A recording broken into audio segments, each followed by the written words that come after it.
This is Paul Murray Live. Too kind, Sherry. Thank you very much. Yeah, it was a great experience last night. Such great feedback, and I know so many of you watched and seem to have enjoyed it as well. I just like the opportunity that when you see someone like a Pauline Hanson, and look, everyone's got their opinion and whether they're going to vote or not.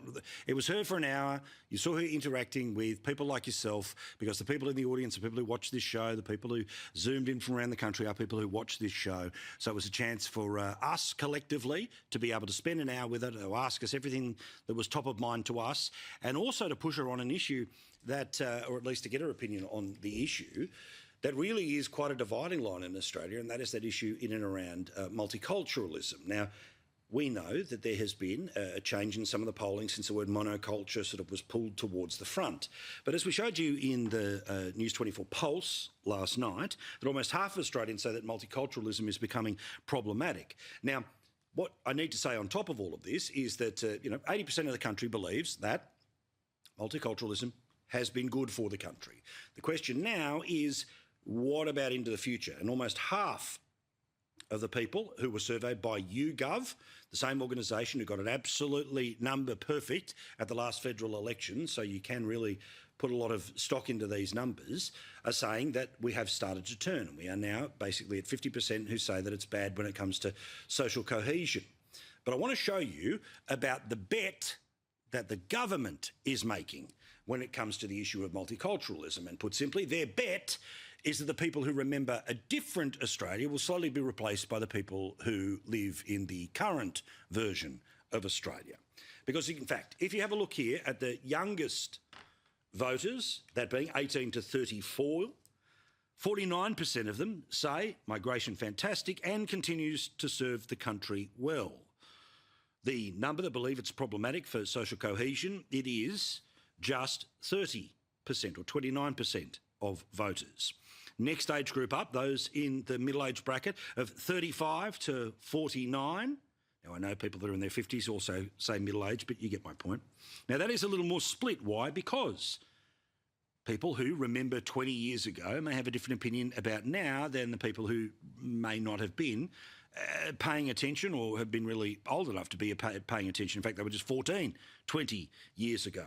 And unsurprisingly, those that have seen a lot of change in the country, those whose parents, of course, fought in World War II,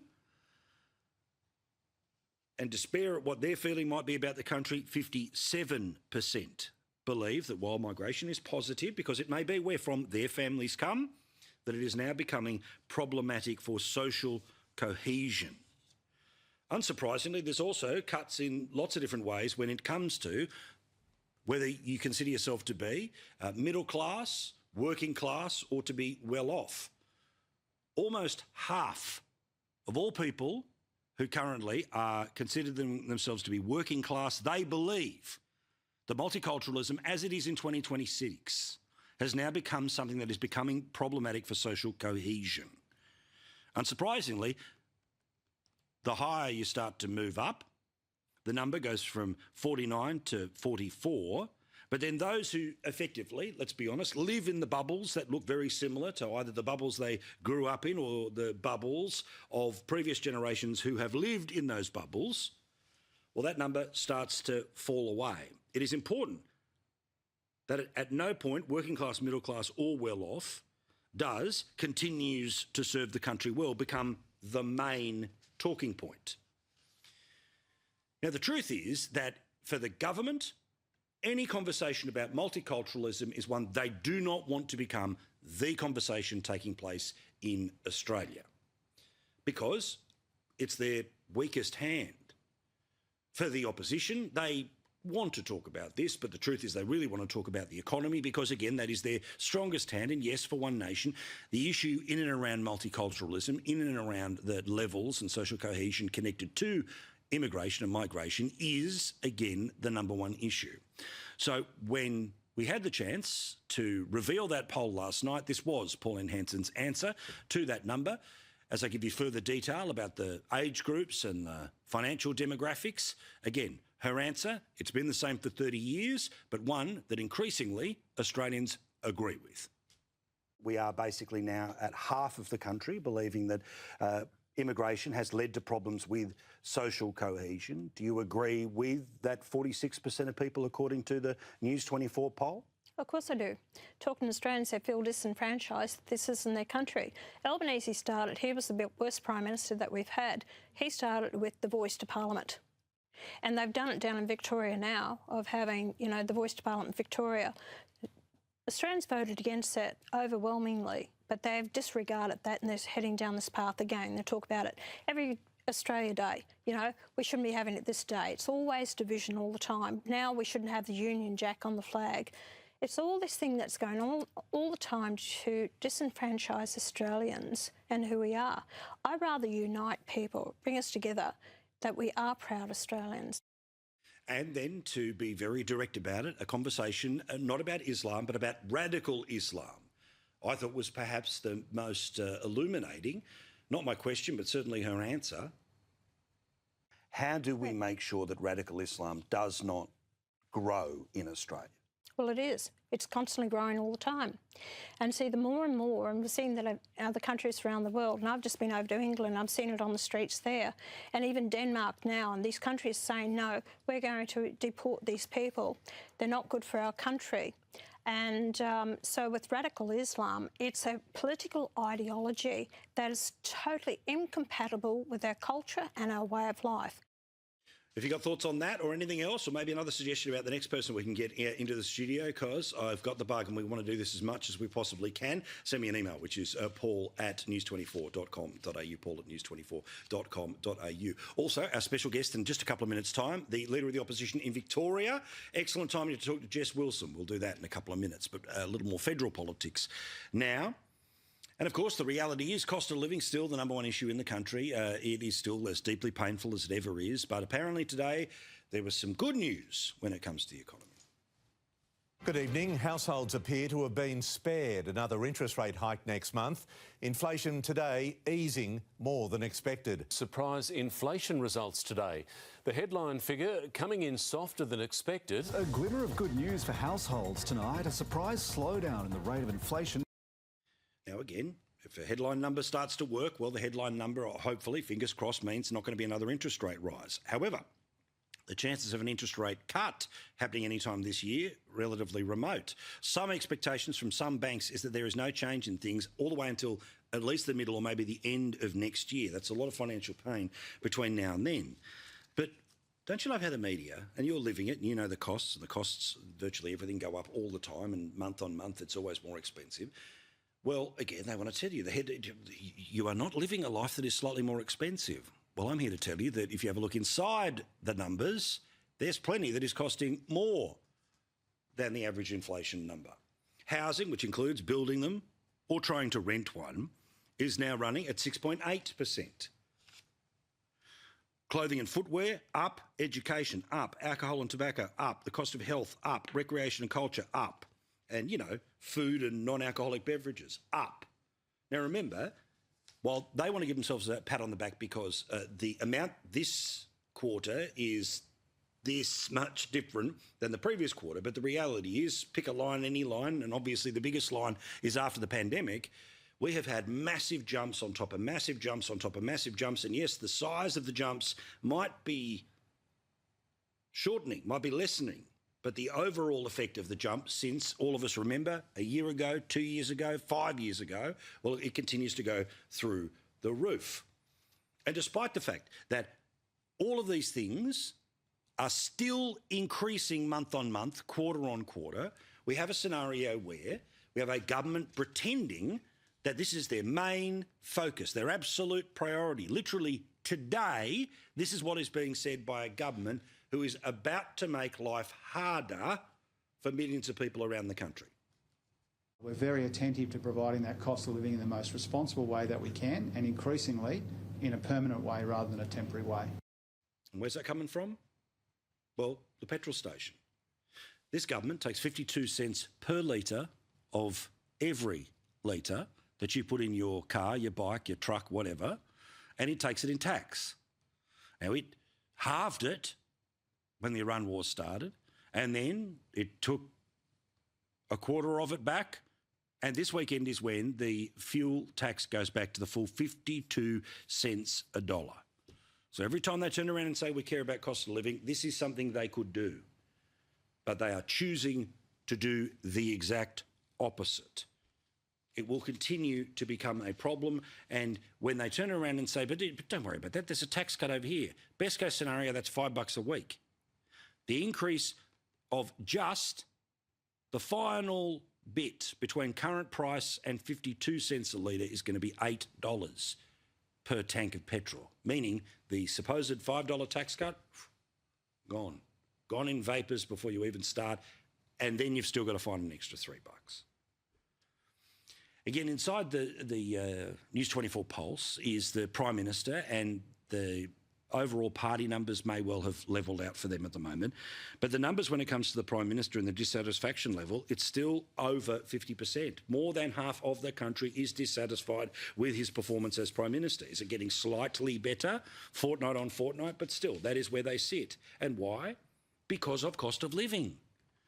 And how do we know that? Because today, another opinion poll, this one from the Essential Group, which is published in the Turnbull Times, 79% of people say that cost of living is either their first, second or third top issue in Australia. Put simply, almost the best part of 80% of people believe it to be the number one issue. And how do they rate the government when it comes to handling it, both the Prime Minister and the Treasurer? Appallingly. 65% of people say bad or very bad. 16% say good or very good, and those that are sitting in the middle, not even in don't know, but just in, no, it's not good, it's not bad, it's just what it is, 19%. Hence why the government always wants to change the subject from the economy, or they want to pretend that the economy doesn't really exist as a problem. Because this headline number is over here, but the lived reality for you is that it goes up, it goes up, it goes up, and the government is in a position not to increase the cost of petrol, but it will do so this weekend. Don't forget that they talk a game, but what they actually do, quite the opposite. Now, this is a wild story that is around today, and it involves Australia and foreign aid.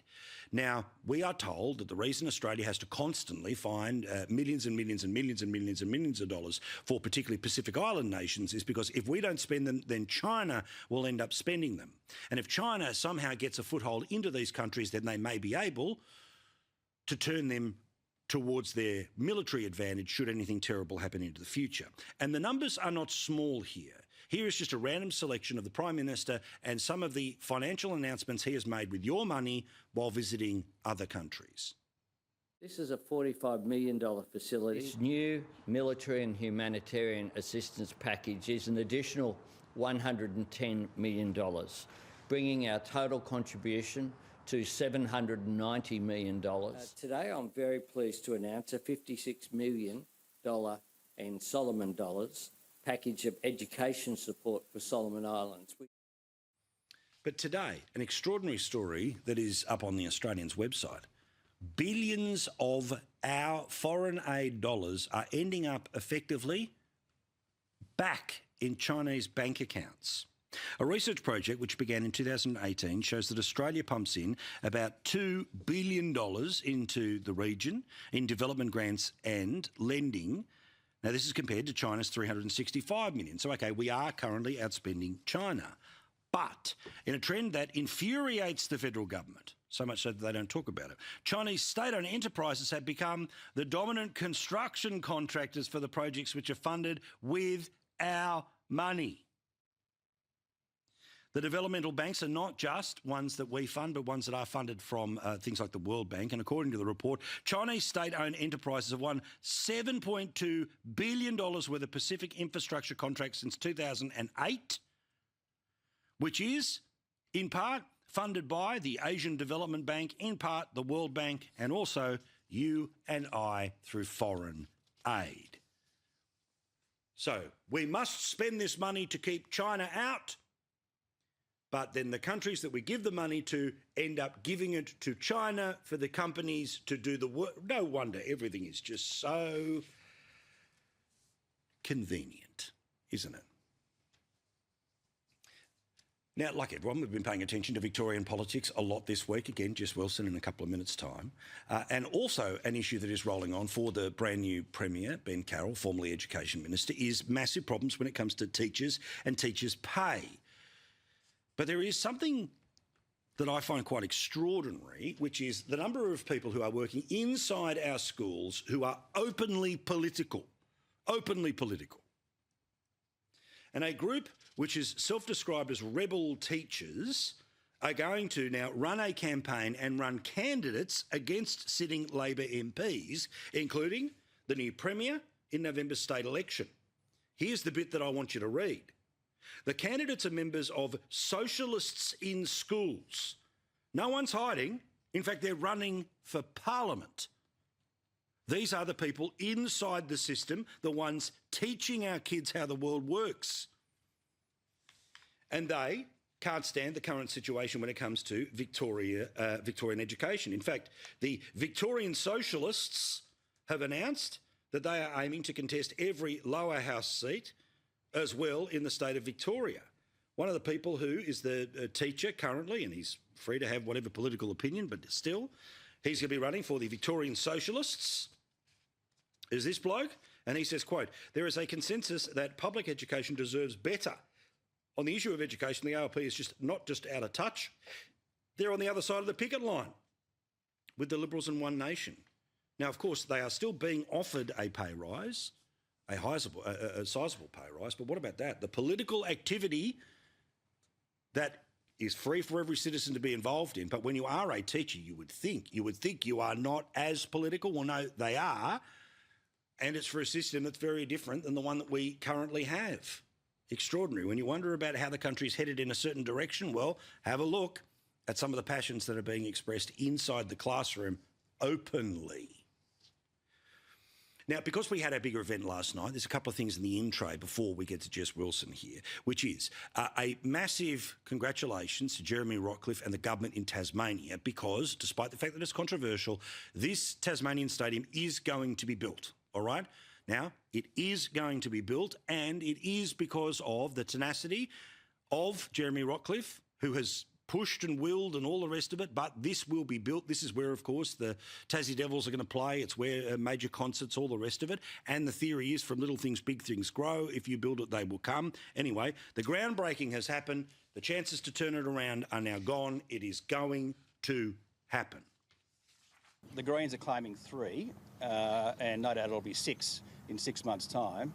This will be an iconic infrastructure for generations of Tasmanians. I have every confidence that we will work within the $1.13 billion and look forward to its completion. All right, so well done to them, honestly. The tenacity, they set themselves a goal, they've gone and got it, they've been elected multiple times and able to do it, and there'll be a legacy for Tasmania. Good. Now, let's get to Jess Wilson, the opposition leader, of course, in Victoria. But before we get there, let's talk about the day that the current Premier is having, that being, of course, Ben Carroll, freshly elected yesterday. Well, he, of course, was out and about and very proudly saying that he's not the person that he worked for and he's not the person that he was deputy to. Anyway, this is all part of him pretending that the entire government's changed rather than just the captain of the Titanic. Let me make one thing very clear. I am not Daniel Andrews. I am not Jacinta Allen. Oh, thank you. Do appreciate it. Well, again, happy to sit around the cabinet table and work for Daniel Andrews where all those bad decisions were made. Happy to sit next to Jacinta Allen as she made all of those mistakes. So again, I love this sort of Nuremberg defence, right? I was just following orders. Well, hang on. Are you not somebody who was able to offer a different opinion? Again, another version of this message. And again, we'll all see whether the polls turn or not. I will do things differently because different times require a new approach. And then there's the small matter of the statue that has been long spoken of about whether it will actually come to fruition. Daniel Andrews, after serving a significant period of time as Premier, supposedly to be rewarded by being turned into bronze. Well, now, of course, he wants to be anything but Daniel Andrews. So, will he build a statue to Daniel Andrews?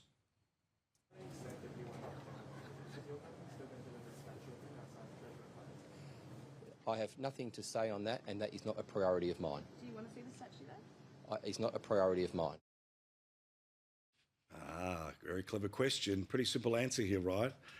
Well, look, I can't do anything about it. I'm only the Premier. I'm only the one in charge. I think we can both agree that regardless of what takes place, nothing will happen when it comes to that statue between now and the election. If Labor gets put back in, they'll name everything after Daniel Andrews. They'll name everything after Jacinta Allen. Remember John Cain, way back when, a terrible Labor Premier in Victoria? Well, when they had an opportunity to name a building after him, sort of an entertainment and sporting centre, guess what they did? They named the building after him. Sure, he helped ruin the state, helped ruin the Labor Party, but eventually you will be turned into something to be celebrated. So if they won't do it now, they'll do it at some other time, because that's the way the Labor Party works. All right, Jess Wilson's the opposition leader, and she joins us now from Melbourne, which has been a fascinating time to be sitting on the other side to see the mess play itself out. But Jess, look, they can pretend that they've changed tack here. They've just changed the captain. They haven't changed the team. And surely Victorians can see this for exactly what it is, which is an act of desperation. Well, that's right, Paul. We might have a new leader of the Labor Party, but it's still the same corrupt, tired, incompetent government that have let Victorians down for more than a decade. We've got corruption in this state, we've got crippling debt, we've got a crime crisis, cost of living is biting Victorians, and it's as a direct result of the government that is sitting around the cabinet table, including Ben Carroll. Ben Carroll is Jacinta Allen's partner in crime. Her deputy. She has endorsed every single decision that she has made. He has sat around that cabinet table, he has seen the briefings come forward, and he has ticked off on them just like Jacinta Allen has. So obviously, you thought that this was a maybe, so presumably, as you put together the tactics between now and November, how prepared were you for the inevitable change that has now taken place? Because they're going to pretend that it's, it's, again, brand new broom, therefore all of your arguments are old.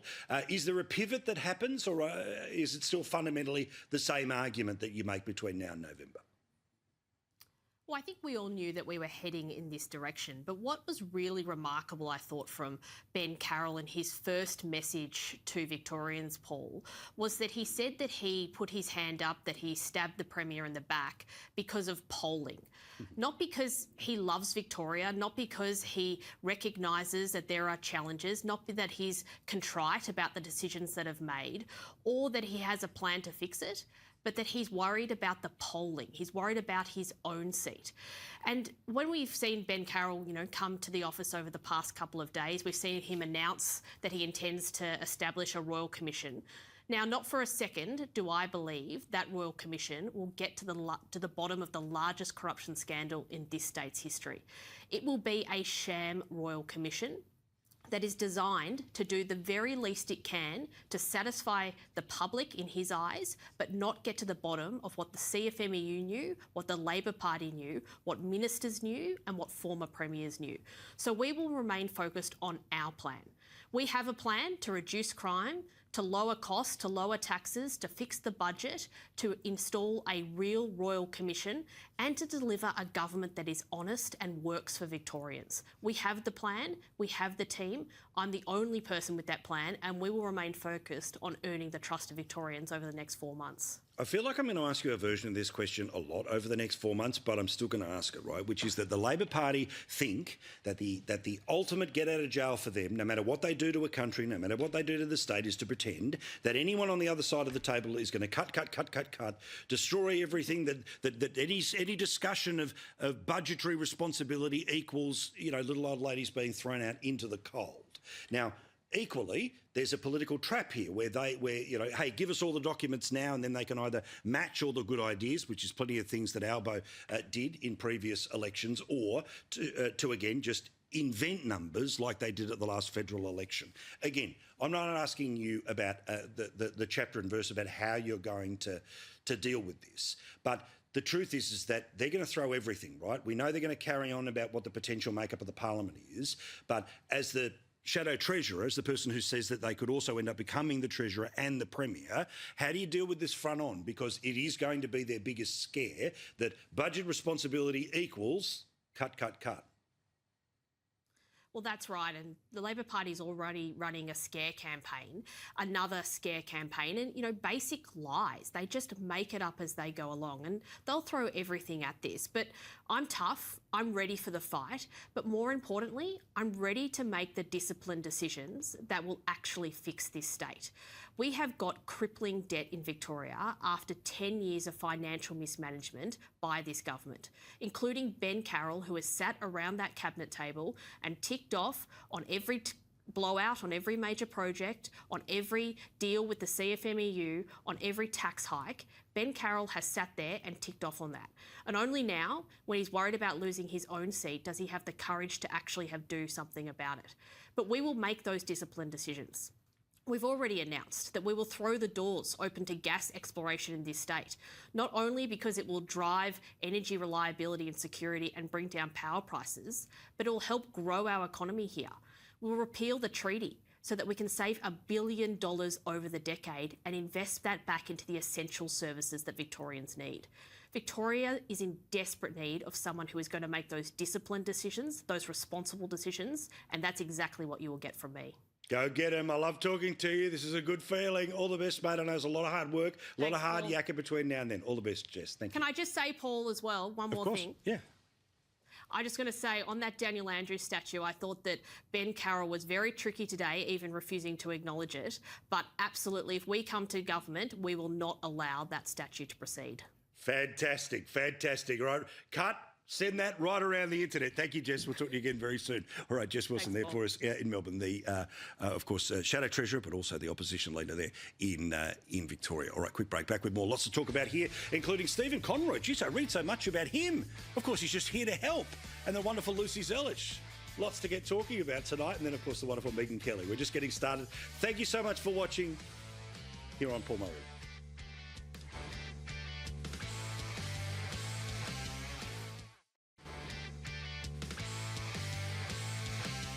Let us get into the conversation right now. The one, the only, the wonderful Lucy Zelich is here in the Man Cave. And Stephen Conroy. Hello. I keep reading about you, mate. I mean, you're always here to help, and it seems like you've been helping a lot. If your mobile phone was going to be somehow accessed by anyone, would it show a lot of use in the past week or so, or a pretty quiet sort of amount of mobile phone use? It's been very quiet. Yeah. It's been very quiet. You know what us feather dusters are like. All right. So now, obviously, the gear change, Lucy. You saw me have a chat with Jess, and they were in such a problem where it seemed like inevitability of loss. All the evidence about mega loss. The chance at being a new leader, though, means you get to perhaps some of the low-hanging fruit. You're able to quickly say it to say, "Hey, we've learned our lesson. I'm not like the other guys." Is that enough of a reset for Labor in Victoria? I think for the people who are politically inclined, who are glued to what's happening, I think it's not enough. But for those who are kind of on the periphery, who aren't as engaged, I mean, I've seen some footage of one of the News24 reporters kind of roaming around the streets holding up a photo of Ben Carroll saying, "Do you know who this is?" And a lot of them, they've got no bloody clue. So he's got, what have we got now, about roughly 7 sitting weeks left until the election in November. He's got a lot of work to do, but this idea for those of us who are politically inclined that, you know, now integrity is all of a sudden not an option, but apparently it was when he was Deputy Premier. Yeah. Apparently it was when he was watching all of these things unfold, and we've seen very explosive claims in the last sort of 24 to 48 hours via The Age suggesting that Jacinta Allen, in fact, was very well aware of what was going on in terms of the warnings that were issued to her in 2023 about the CFMEU and chose to do nothing about it, allegedly. Well, I think one of the biggest problems as part of the reset here, Stephen, and of course I expect you to have no opinion on this whatsoever, but whenever a former leader is still physically in the parliament, what can oppositions do? They can keep finding ways to mention, so they still remain, you know, surely not as potentially toxic as when they are the leader, but there's the ability to say the member for cut away, and there's the way to get it all on television. Whether Jacinta Allen ever actually walks back in the backbench after this sitting week, we'll all find out together. But obviously, tell me about why Ben Carroll is a reset, why it is a genuine reset, and is it enough to become competitive, or does it put Labor back in front in a state where, you know, it can be pretty automatically to the left? Well, look, I don't think there's any guarantees at all that the trajectory the Labor Party's been on will dramatically change at this point. I think the corruption issues around building sites, making bikie gangs, making organised crime figures incredibly rich off the back of the government's projects, what the government knew, all of that has been dragging the ability to talk about the positives that Labor has done in health, in education, in transport. The law and order issues have been dragging the Labor Party down. The Labor Party government has not been fast enough to recognise the amount of trouble that the ordinary Victorian and concerns they have about the level of crime, about their concerns around the corruption scandals on the building sites. And I think a couple of the things that Ben is committed to right now is the Royal Commission. I heard Jess, and as you know, I'm a fan of Jess, and I think she's got to say what she's got to say. It'll be a sham Royal Commission. I don't believe so. I think it will get to the heart of the problem, and who knew what when. That'll all be with part Labor of that journey. organising the terms of reference. But with Labor organising the terms of reference, don't you think if you were interested in transparency, Stephen, you'd be saying we're going to actually give this to an independent party to develop the terms of reference so that we can distance ourselves from any kind of links to any corruption in all of this? Well, I appreciate you've got no faith in the process, so that's a given. No, I don't. I don't. I also have no faith in the fact that this isn't occurring right across the country, which was seen in 3 other states and including the ACT. So this is something that could potentially warrant, as Tim Wilson has been arguing for, a federal royal commission. You've just got to stop reading. You've just got to stop reading out Tim Wilson's press release. No. I'm just looking at the inquiries that are already taking place across the country, and including ministers resigning because of their links to corruption in Canberra and the $18 million that went towards the construction of a school down there that now Yvette Berry has had to admit that she was a part of.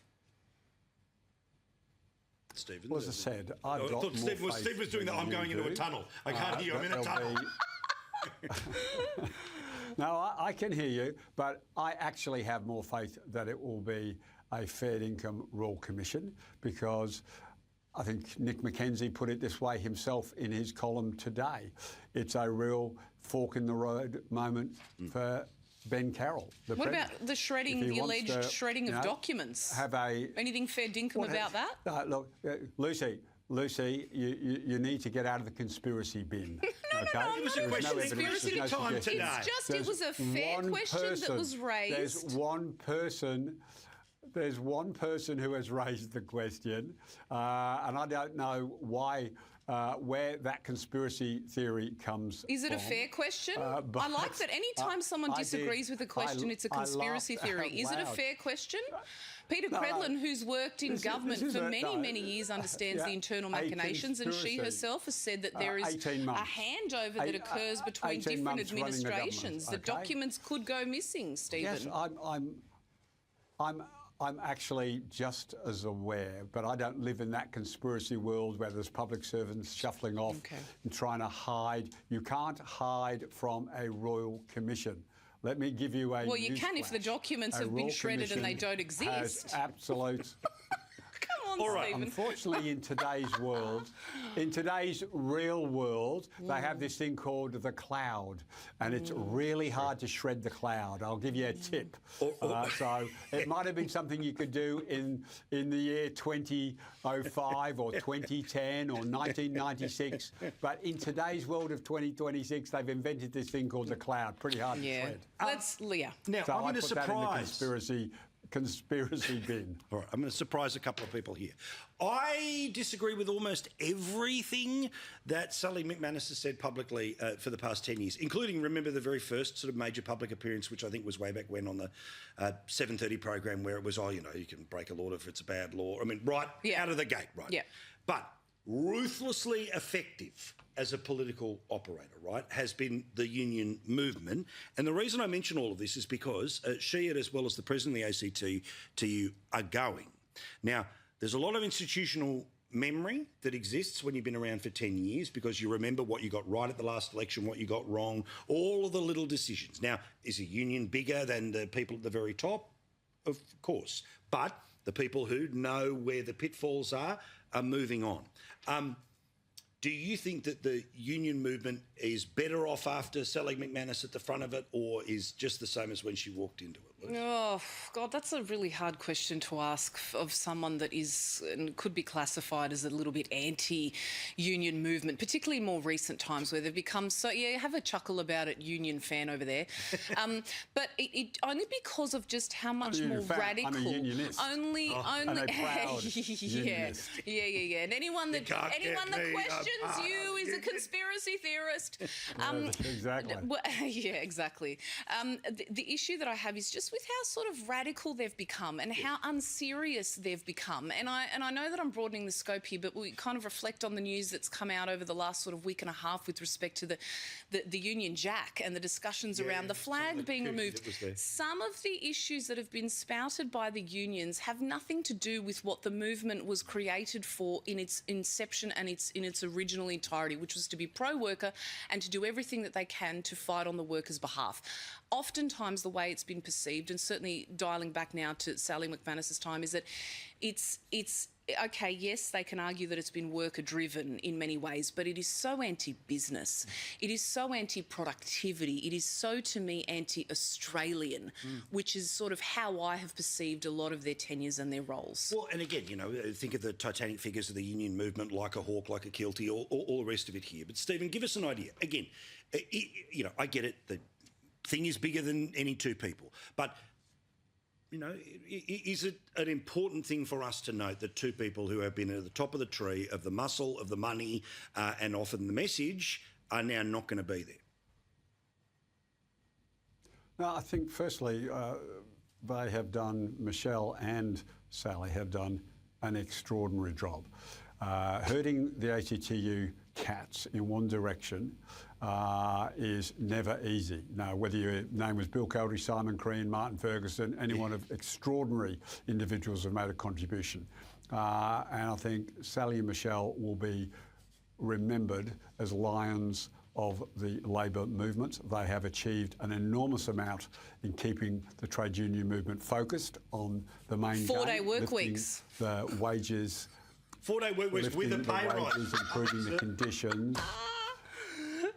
That's what we're going to remember them for. Like, let's be honest, Stephen. Working Australians. Yeah, no, you wouldn't remember them if they were, Joan of Arc. You'd still be criticising them.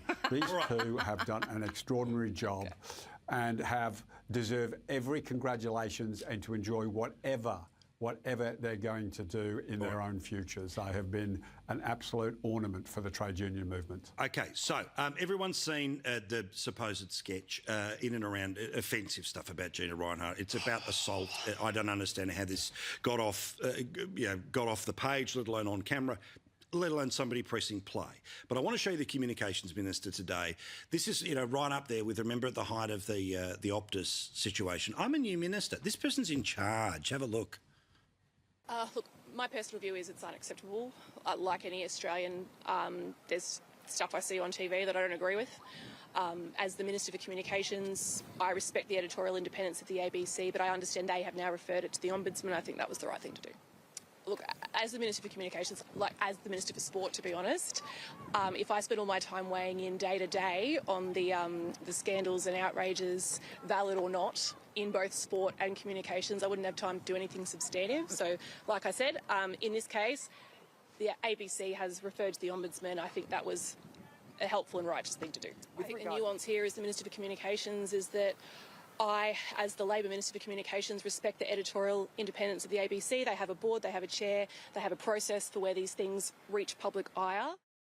Don't you love this, right? When it's Optus, there's no ifs, buts, let's follow the process. When it's the darling ABC, well, I mean, they're following the process. And if I commented on everything, I mean, seriously. I respect their editorial independence. And by the way, I wouldn't have time to do anything substantive like keep Uber drivers waiting for me for 7 hours plus, or go and have $2,000 dinners in Paris while I'm over there for the Olympic Games.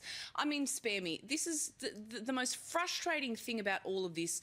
In addition to this being horrible, disgusting, and something that never should have gone to air, that was checked by multiple people right before it actually made it to air, and that it's being funded by our public broadcaster, taxpayer funds, by the way.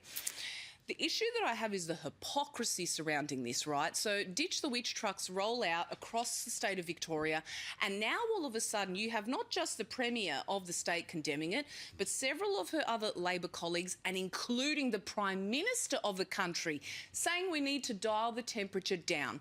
Where are the rest of the Labor feminists to come out and condemn this? So you can't now argue for freedom of expression and satire when you are the very movement that changed the rules on what we can and can't say. So spare me. Well said. All right, Stephen, I know you're here to help. We'll bring it up again next week. Thank you, guys. Do appreciate it. Yeah. We'll see you in a moment. Here's Megan Kelly. She's up in a sec here.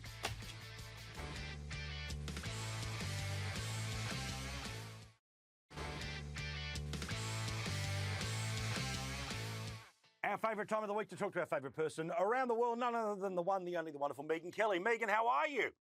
I've been great. How about you? Very good. Now, sadly, we have to talk again about the absolute incompatibility between radical Islam and life in the West. Just this week, a gay pride event was hit by somebody who apparently, believing a bastardised version of the religion, thought it was okay to try to kill people who either were or in support of gay people.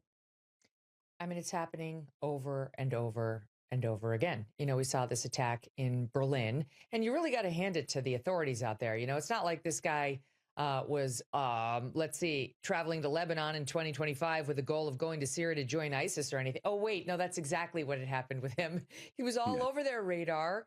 He made very clear what he wanted to do. He had been arrested. He'd been monitored. They just failed. They just failed to predict what this guy might potentially be. And then he wound up attacking a bunch of people, and with his truck and his machete. So great. That worked out terrifically. And then you have, of course, that the officials over there not wanting to acknowledge the radical Islam. 100%. Now, I always love the pearl clutching that comes from the New York Times, and they are outraged that the people who are there to enforce immigration law, ICE, are doing it at airports. You would think of all of the places that you could arrest an illegal immigrant, an airport would be okay. Where are we supposed to get them? The left also says, you know, if they come to any like port of entry and just say the words asylum, we're not allowed to deport them. And we've agreed to this. So now you're an illegal if you just try to sneak across at a port of entry and then say asylum, we can't deport you there. Where can we deport you from? Honestly, like if you're an illegal, I guess you can't deport anybody unless they show up at a MAGA rally or like a Cracker Barrel, you know, like one of a Chick-fil-A, a UFC event. Like truly, this is where it's going to go on the left. Like only if you show up and you affiliate yourself with some right-wing cause do you get deported, because we all know that they don't feel the way they do about your regular illegal immigrants if they come from, let's say, Cuba, because they tend to be more right-wing in their politics. No one's talking about making Cuba the 51st state on the left. They're only talking about Puerto Rico, Washington, D.C. So, I mean, their politics are so situational. They don't actually care about any of these people. They're like, could it be a Democrat voter or not? That's really the only thing they want to use to determine. So it's not about the airports and it's not about the ports of entry. It's about where they come from. And as long as these people look like they might be future Democrats, they're good. And I mean, let's face it, under Joe Biden, they gave up the whole game and they didn't even pretend to have requirements on these people. It's just the doors are open. Right now, the Democrat Party is trying to distance itself from these lunatics who call themselves Democrat Socialists of America, the DSA. We talked about them last week. That's the girl you take into the late night bar and to the motel for just 1 hour, right? It's not your real girlfriend. But the Democrats are trying to get away from that other girl. And they're like, openly, let's open the borders. Let's get rid of ICE. Let's let them all in and let's have total amnesty for everyone who's here.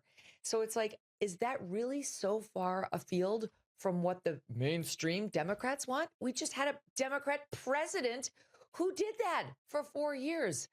This is why the Democrats only have such a small generic ballot advantage, notwithstanding that Trump's approval ratings are in the basement, People are very against what's happening with the country economically here and very against this Iran war, which he cannot seem to end.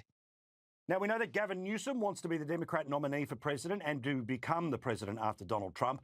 But the usual games, as if we're back in the 1970s, are back again. This time, an affair from 25 years ago. Look, here's the deal. They elected Trump knowing all that was in his past, and these people are not running to be Pope. Is this one going to knock him out, or people just roll with the punches? Maybe I have an unconventional view on this, but I actually think this, if anything, is probably going to help Gavin Newsom, if I'm honest, because it happened 25 years ago. The woman is mildly attractive. She was probably even more attractive 25 years ago. He wasn't married. He was married to Kimberly Guilfoyle at the time, but they were in the process of divorcing. I don't think anybody would say you can't sleep with somebody else when you're actually in the process of getting the divorce and both parties know you're divorcing. The problem was that he was sleeping with a woman who was married. So that's not great either. Also, not great. And also the man she was married to worked for him. So it's a dirtbag move by any measure. But I think 25 years after the fact, most people are just going to remember her description of ripping his shirt off and the buttons flying and some mad, passionate sex the two of them were having, which, Gavin Newsom's a good looking guy. And I think there's already a fair amount of women over here in America who are like, would I rather look at him for 4 years or would I rather look at J.B. Pritzker? I mean, it's one of those situations. So I think if anything, this is probably going to help him because he acknowledged it 2 decades ago. He owned up to it. He said he was sorry. He's no longer married to that wife, and that woman moved on from that husband. So it's kind of like we're barely holding this stuff against the people who are doing it now. Never mind if you have to go back to I don't know, you 25 years ago? What was I doing 25 years ago? I was still practicing law, Paul. I hadn't even entered the field of journalism. It's really hard to be demanding accountability for other people's sins that long ago. Fair point. I always just love, again, surely Trump has rewritten the rule book when it comes to this stuff, but we'll all wait, watch and see. All right, a quick break. Back with more. How did they waste your money today with bad social media videos while you were working is next.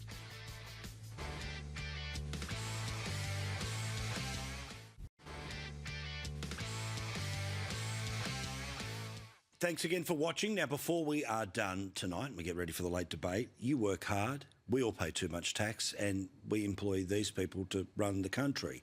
They employ people to make terrible social media videos about them, like this one from a Labor senator.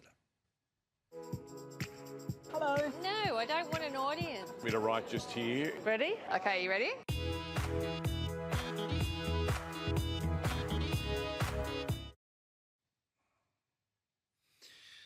This one, again, involves a cabinet minister. I'm able to work with people from all walks of life.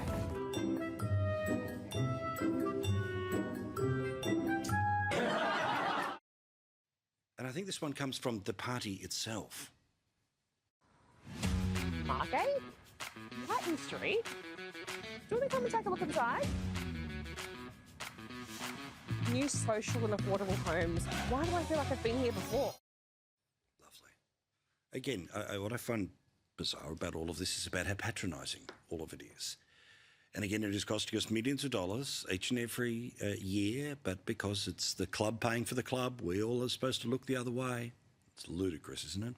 A reminder that the best way to get in touch is always via email. You can do so, which is paul@news24.com.au, and also the website of news24.com.au is where all the podcasts are. It's where all the stories are, and please share them around with your friends. I'll see you again tomorrow night, but here is the late debate.